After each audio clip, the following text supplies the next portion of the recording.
Rinkimai į 90 metų vasario 24 išrinktą aukščiausiąją tarybą, tarybinę paskutinę okupacinę valdžios organą,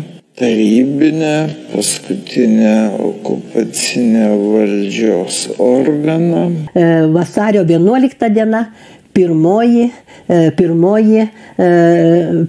pirmojo konstitucinio įstatymo diena. Nebuvo Lietuvoje tokių konstitucinių įstatymų. O vasario 11 diena, reiškia, ligonių diena. O tada buvo išrinkta 12 šaukimo LTSR aukščiausiai taryba, kurioje mes atkūrėme, įsipareigoję žmonėm tai padaryti, Sąjūdžio žmonės, prisijungė ir kiti LKP atstovai. Kas įvyko toliau?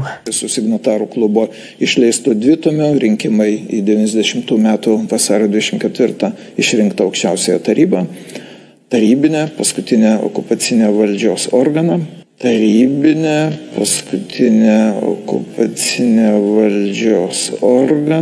Remdamasi šito vasario 9 dienos plebiscito balsavimais, Lietuvos Respublikos aukščiausioji taryba, tarybinę paskutinę okupacinę valdžios organą,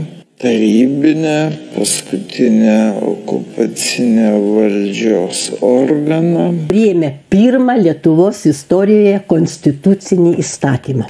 O vasario 11 diena, reiškia, ligonių diena.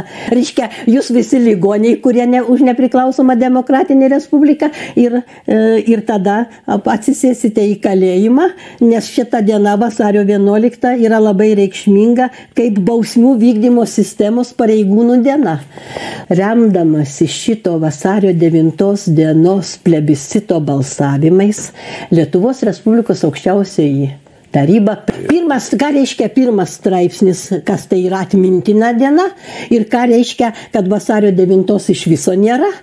O vasario 11 diena, reiškia, ligonių diena. Remdamasi šito vasario 9 dienos plebiscito balsavimais, Lietuvos Respublikos aukščiausioji taryba. O tada buvo išrinkta 12 šaukimo LTSR aukščiausiai taryba. Reiškia, jūs visi ligoniai ir tada atsisėsite į kalėjimą. Ir ką reiškia, kad vasario 9 iš viso nėra.